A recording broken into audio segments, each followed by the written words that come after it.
Hey everybody, welcome to Michelle is Money Hungry. I'm your host, Michelle Jackson, talking about finances from the financially single woman's perspective, crafting our best lives through online entrepreneurship, and being completely unapologetic about liking money. Today, I am wanting to talk about something that is that's been bothering me for a while. But first, I want to talk about this show's sponsor. Today's sponsor is the Money on the Mountain Retreat, a retreat for financially single women being held in Denver, Colorado this October 2019. If you love talking about money, are looking for a safe space to talk about money from the single woman's perspective, enjoy yoga, good food, and a couple of good drinks, this will be the retreat for you. You can text the following 44222, or rather you can text to that number, Money on the Mountain, to get on the list so that you know what's going on. You can also just purchase your ticket at michelleismoneyhungry.com/retreat. There are two different options, so make sure you read through all the info. Okay, so excuse. Today's episode is all about empathy in the personal finance community. Been weighing on my mind, people, weighing on my mind. So for the past year or so, I've begun to notice some things that I don't like that have been popping up in the personal finance space. Snide comments about other people's financial choices online and in Twitter, feeds, things like that, on Instagram, judgment, and just kind of an overall lack of empathy about other people's financial struggles. Those struggles may be things that we don't see. It could be mindset related. It could be earnings related. It could be that there are other people in these people's lives who are affecting what they do. We don't know. We only know what people share with us. And as a person working through a long debt repayment journey who has stopped and started so many times, I've lost track. Okay. The idea that people are doing this, it's really pissing me off, especially if they are positioned as personal finance influencers. As personal finance bloggers, we oftentimes lay ourselves bare to the world to encourage, inspire, and educate through our personal stories. This community is made of people who have never been in debt, have inherited money, are still in debt, have grown their income, have never inherited money, and those who haven't grown their income. Basically, it's a space made of human beings doing their best every day, most of the time. At the time of this show, the longest government shutdown in history has ended temporarily. Each day on the news, there were stories about families on the financial brink of disaster, like complete disaster, including stories of people who literally were on their last dollar. And some of the comments about these stories from people in the personal finance space pissed me off and enraged me. Who do you think you are? You don't know that person's whole story.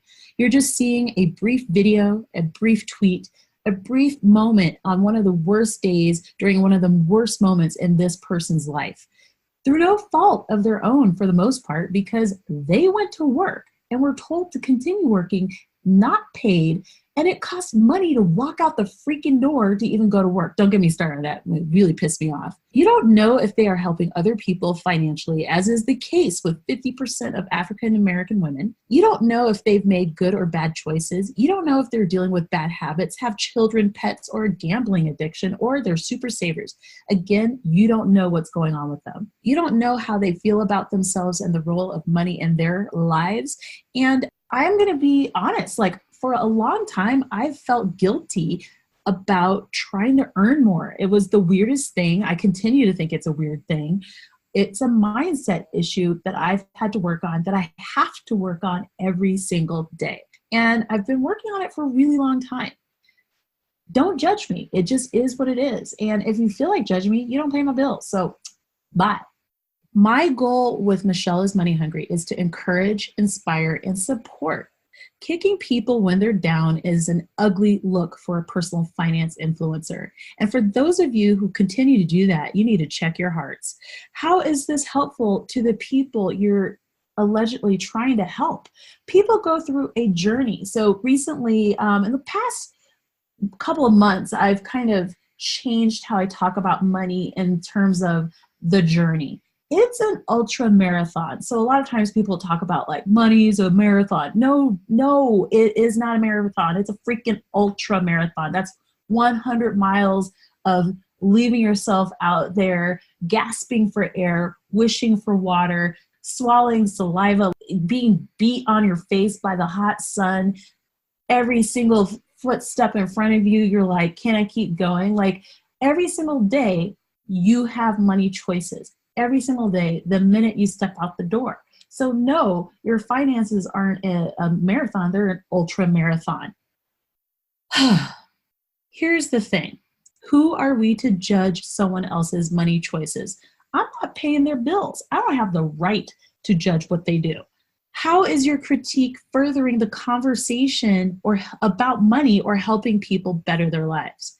I would like to create a call to action for people in the personal finance space. How can you empower these people financially? What tools and resources can you share without any kind of agenda other than helping people? Do you talk about earning more enough? As Cara Perez from Bravely once told me, you can't out-frugal your expenses, and I've learned that the hard way. How can you make people feel comfortable enough to share financial conversations with you? So, real talk, from some of these comments that I've seen, I would never share what's going on with me with these people because I don't feel like they would hear what I had to say or were empathetic in any sort of way. Are you sucking the air out of the room or giving it oxygen? Think about that. Do you think your comments can be perceived as condescending? And if you think that, it's probably because they are. What do you get from judging other people about what they do? Ultimately, we all have to live with the consequences of our choices.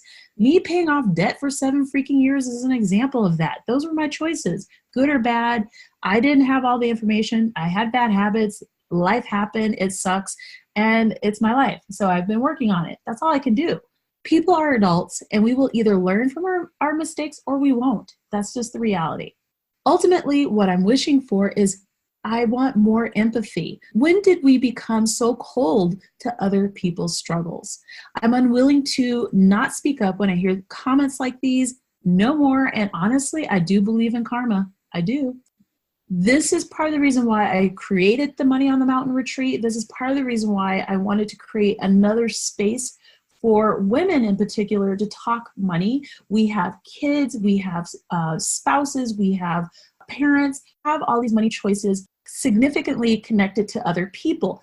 Even if we're single, maybe we don't have a spouse, maybe we have a cousin, a sister, a friend that we're helping out.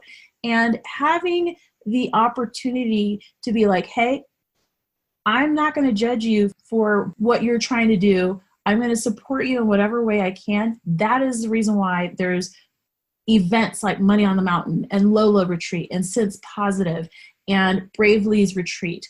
We do this because we're finding that we need to create safe spaces to share because it's crap like this. Now, I will finish this slight rant with the following. In my opinion, the vast majority of people in the personal finance space are incredible, amazing, warm, well-intentioned, lovely, loving people. I've had a wonderful experience with them. They've changed my life. But some of these bad actors, they need to go. I have no tolerance for them. I'm sick of it. I'm sick of listening to them. And if they think they're better than other people, they're not serving the greater good. So with that being said, make sure you sign up to stay in the loop with the Money on the Mountain retreat. There are only 100 tickets for the retreat. Heads up, heads up. Get on that. And by the way, the ticket prices will go up March 1st. So heads up. Anyway, thank you so much for letting me share my thoughts. I was a little pissed.